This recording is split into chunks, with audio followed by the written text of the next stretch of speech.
سبحانه جل ثناؤه وكماله وتقدست أسماؤه وصفاته نحمده ونشكره حمدا وشكرا يليقان بجلاله وجماله ونصلي ونسلم على حبيبه ونبيه ورسله النور الصادق منبع الفيض الإلهي الفاتح لما أغلق والخاتم لما سبق ناصر الحق بالحق سيد الأولين والآخرين المبعوث بالحق بشيرا ونذيرا بلغ رسالة وعد الأمانة ونصح الأمة وجاهد في الله حق جهاده ورضي الله عن شيخنا ووسيلتنا وملئنا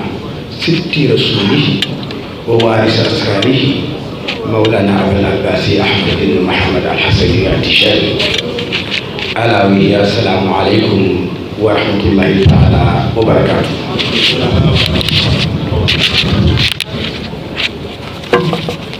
J'ai vraiment du mal à faire mon discours par rapport à ce qui vient de se passer. Ces élégantes personnes qui ont vraiment le savoir de dire et de discours. Moi, à ma modeste personne, je pense que je n'y arriverai pas à convaincre cette salle aujourd'hui à faire quelque chose qui peut rentrer dans le cerveau, dans les consciences. Monsieur le représentant du maire Mansour Faye, Imam Sakho, monsieur le représentant du maire de Bambilor, monsieur le directeur de l'UFR LSH, monsieur le directeur de l'école doctorale des sciences de l'homme et des sociétés, monsieur le directeur de la francophonie Magueye Touré, Mondiatigé, monsieur le directeur du laboratoire Gradis, monsieur Khalidou Aussi, monsieur le docteur Babacar Diallo, monsieur le représentant des réseaux des femmes leaders autour de Tcherno, Reflet, monsieur le président du comité des sages de Bambilor, monsieur le représentant des Baïfal ou bien des Mourides, cher Abdou Karim Sifal, monsieur le représentant, la coordinatrice d'Al-Fawzi Wanadjati, Adjati Khernaou, monsieur le président de la fédération Al-Fawzi Wanadjati Cheikh Tidiane Niang, monsieur le directeur exécutif de l'ONG Al-Fawzi Wanadjati, chers invités, monsieur, madame, auguste assemblée, je me sens très honoré à cet hommage que la communauté universelle, par la voix du Gradis, a voulu rendre à ma très modeste personne. Je reviens en arrière, monsieur le représentant des catholiques, de Bambilor, monsieur Eugène, c'est pas un oubli, c'est pas un oubli. J'ai le cœur qui déborde de joie, de gratitude inexprimable. En réalité, je suis surtout venu ici à la suite de l'invitation de cette communauté universitaire à qui je voue un grand respect pour qu'ensemble nous travaillions dans le cadre à la fois scientifique et religieux afin de révéler le défi de la collaboration pacifique. Le contour de cette collaboration sont bien dessinés par deux enseignants-chercheurs que j'ai eu la chance de rencontrer. Il s'agit bien du docteur Demba-Cilel Diallo, qui a été à la base de mon contact avec le professeur Kalidoussi et le GRADIS. Depuis un certain temps, je mène des tournées européennes dans le cadre de ce que l'on appelle diplomatie religieuse. Cette année, j'ai fait une tournée de 3 mois en Italie, Belgique, Espagne et en France avec l'ONG Fawzi Wanegati et quelques autorités municipales sénégalaises. Le thème de la tournée portait sur la diplomatie religieuse, migration et territorialisation des projets et programmes. J'ai été profondément marqué par les propos de ces deux enseignants quand j'ai échangé avec eux sur mes préoccupations. En effet, M. Diallo m'a dit à propos de ma tournée, si cette tournée cherche à résoudre les problématiques du droit être différent, d'être soit face au devoir et de la nécessité de vivre ensemble, l'université ne doit pas rester en marge de ce noble combat universel qui interpelle tous les citoyens du monde, de quelque obédience qu'ils soient. Quant au professeur Kalidoussi, il a posé les jalons d'une recherche très approfondie sur la diplomatie religieuse à travers les interrogations suivantes. Comment apprécier la diplomatie religieuse dans la stratégie de repositionnement? Quels sont les effets sur les processus de reconfiguration des relations internationales et des actions? Suivant quelle grammaire? De telles reconfigurations s'élaborent et pour produire quel sens?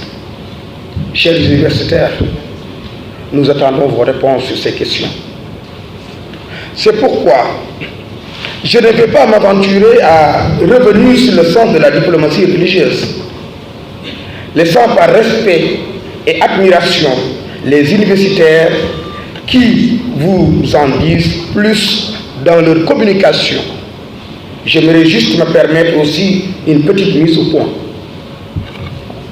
On sait aisément que le terme de diplomatie désigne surtout l'action et la manière de représenter son pays auprès d'une nation étrangère et dans les négociations internationales.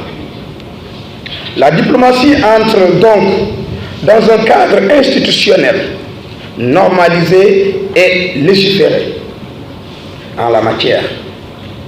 Il y a effectivement des personnes habilitées à légitimer. Quant à nous, nous prenons le terme au sens du dialogue, de rapport et de relation pour jouer un rôle de facilitateur dans la résolution des crises, surtout en tant que médiateur. La diplomatie religieuse est donc une démarche, une attitude contributoire qui vient en appoint à la diplomatie classique, qui décide des politiques à mener. Surtout, elle fait souvent face à des obstacles relatifs à des normes, des contraintes et des procédures parfois inadéquates pour régler des situations ponctuelles de crise.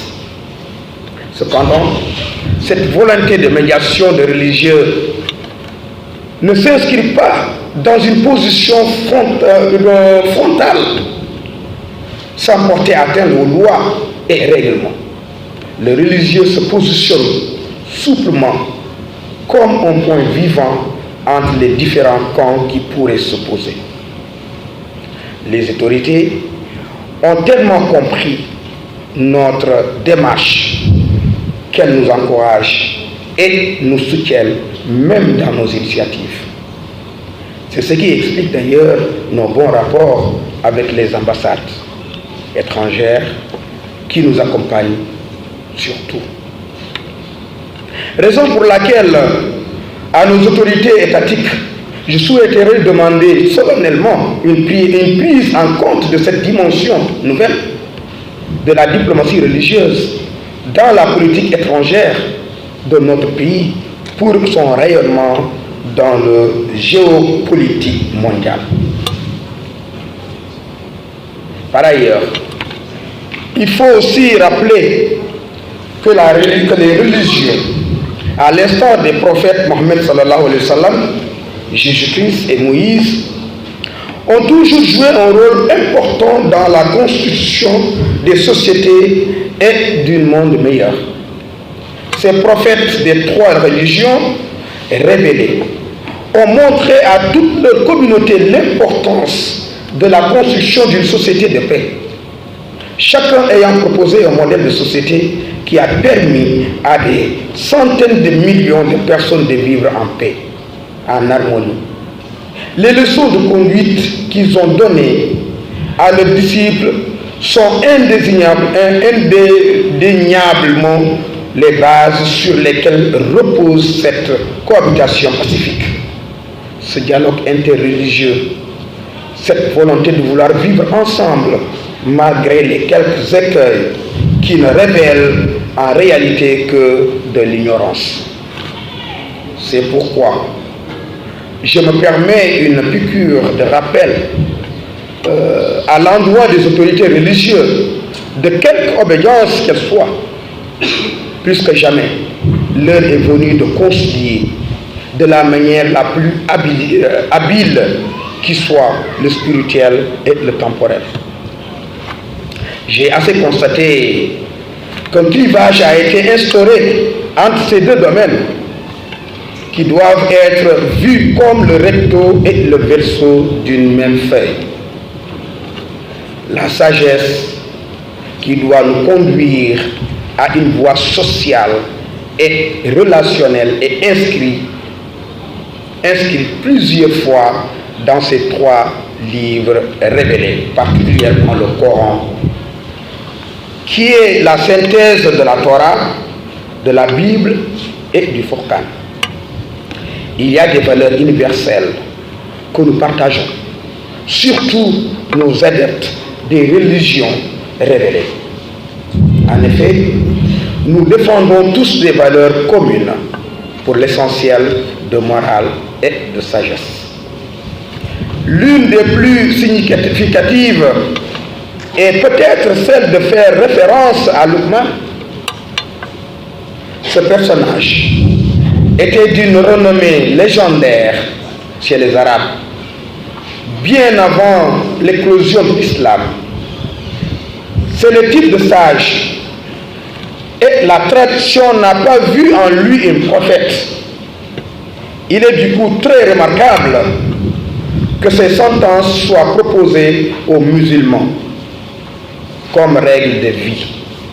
En effet, Luqman disait à son enfant: ô mon fils, accomplis la prière, ordonne ce qui est correct, interdis ce qui ne convient pas, supporte patiemment ce qui t'attend, car ce sont là les devoirs stricts. Ne méprise pas les hommes et ne marche pas sur la terre avec suffisance, car Dieu n'aime pas l'orgueilleux qui se pavane.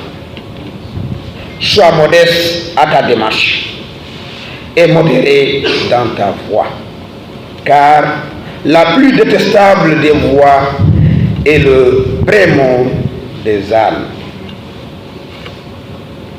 On aura noté la référence à l'humain dans ces lignes. Nous avons donné à l'homme des préceptes, ne méprise pas les hommes. Ce n'est pas le cas isolé. Parmi les idées maîtresses et la morale coranique, on trouve plusieurs incitations à une conduite vraiment humaine envers les autres hommes. On note en filigrane par là une diplomatie religieuse dans l'éducation de l'enfant où le père utilise le dialogue. Ainsi, nous voulons montrer à des épaules de Luqman pour étendre cette diplomatie à tous les niveaux, en collaboration avec les universitaires qui vont nous proposer la posture sur laquelle nous allons nous inscrire.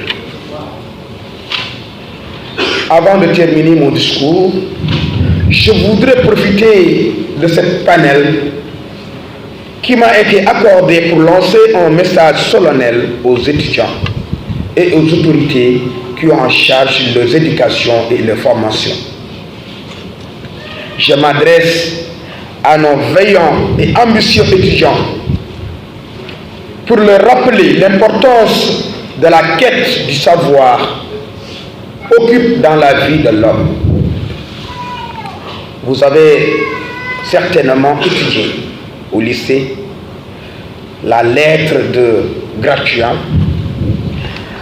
à Pantagruel de François Rabelais.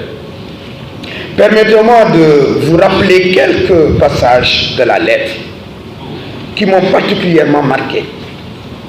Dans cette missive, on remarque comment un père remarquable pousse à son enfant à devenir un abbé de science et un sage. Il dit: très cher fils, je t'engage à employer ta jeunesse à bien progresser en savoir et en vertu. J'attends et je veux que tu approuves parfaitement les langues, qu'il y avait étudié scientifique que tu ne gardes présente en ta mémoire.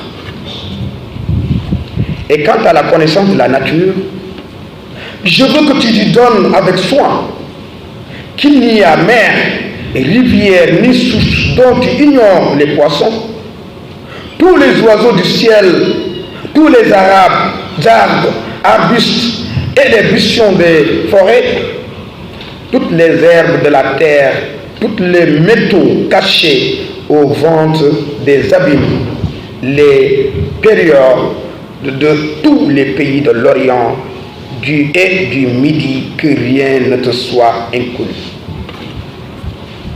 Mais, parce que selon le sage Salomon, sagesse n'entre pas en âme malveillante,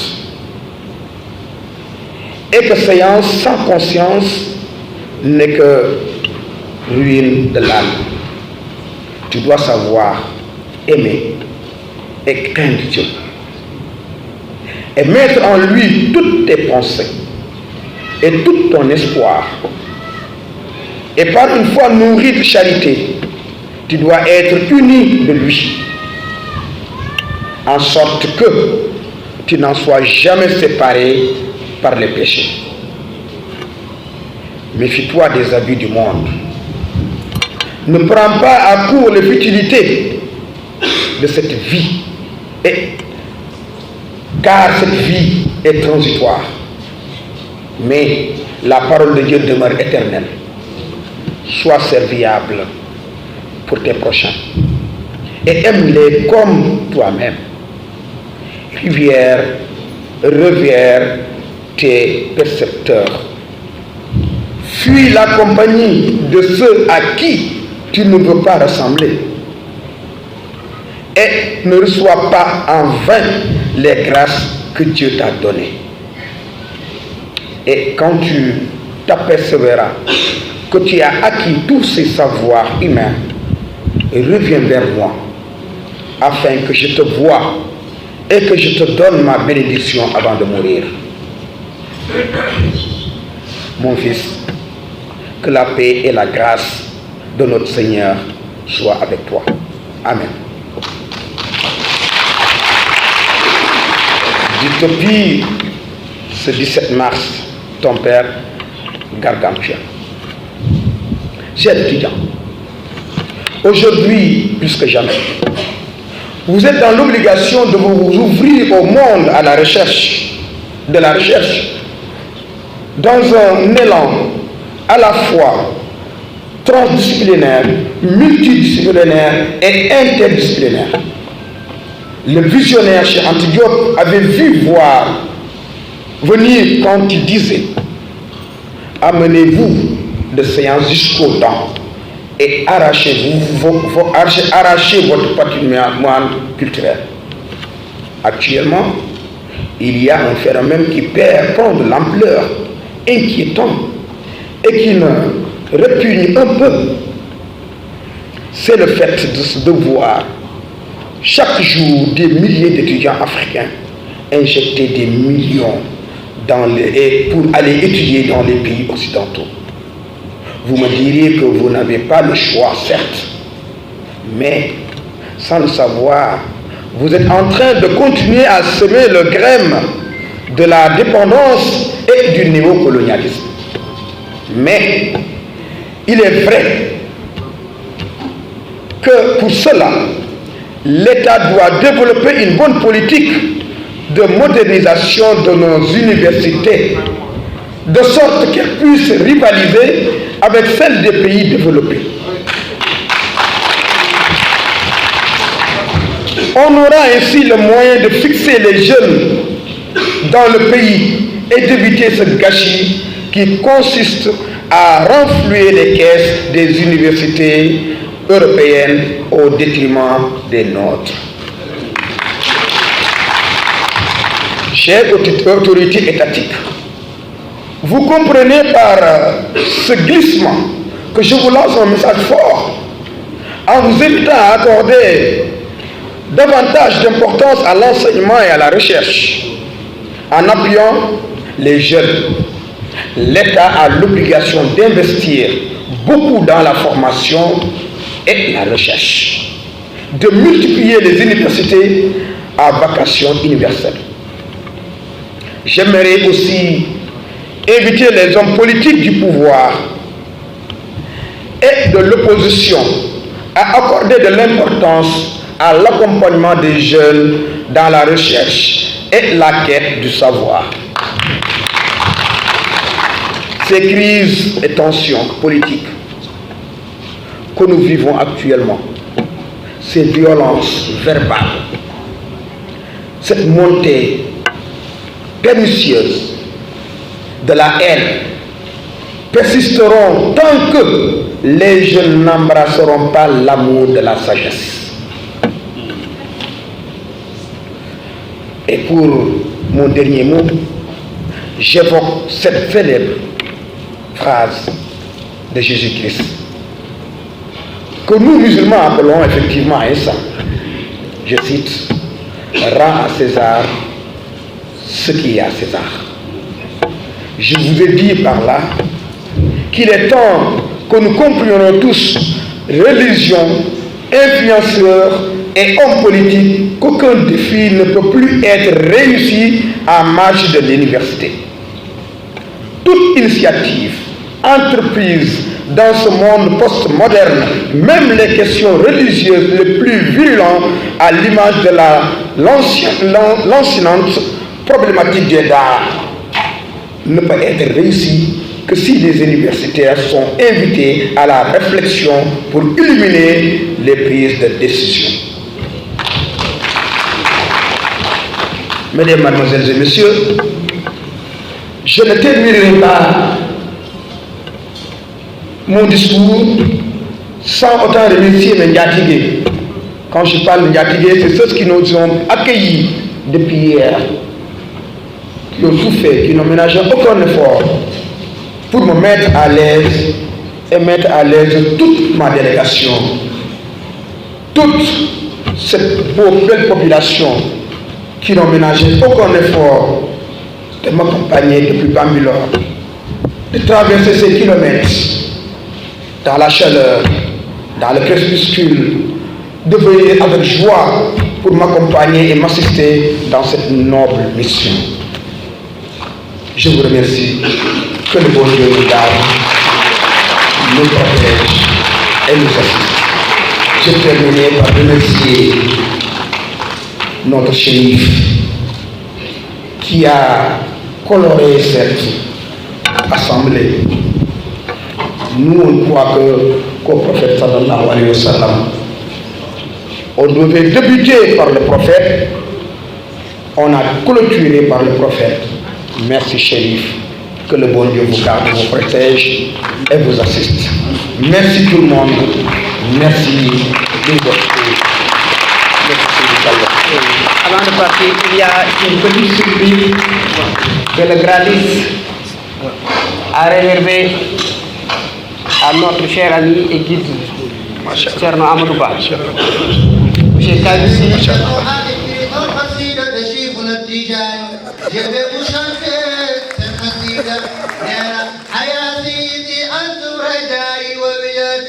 ويا منيتي يا غايتي بين أفرادي شقدان لا إله إلا الله يا الله الله لا إله إلا الله جمع أبي شقدان يا سيدي أنتم رجائي وويلتي ويا منيتي يا غايتي بين أفرادي أتاك يريد يكتب الفوز والمنى بجاه رسول الله مروي الحيامين فمدوس قلبا يشوقك دائما واملأه إلفانا وسرا بياسين أيا حق يا وهاب هب لي بدايي بلوغ مرامي سرعة دون تواني وأتوا من الرحمن نيل سعادتي بجاه الذي سمى به بن عدنان صلاة وتسليما على أفضل الورى وآل وأصحاب المدى المنوان الله الله لا إله إلا الله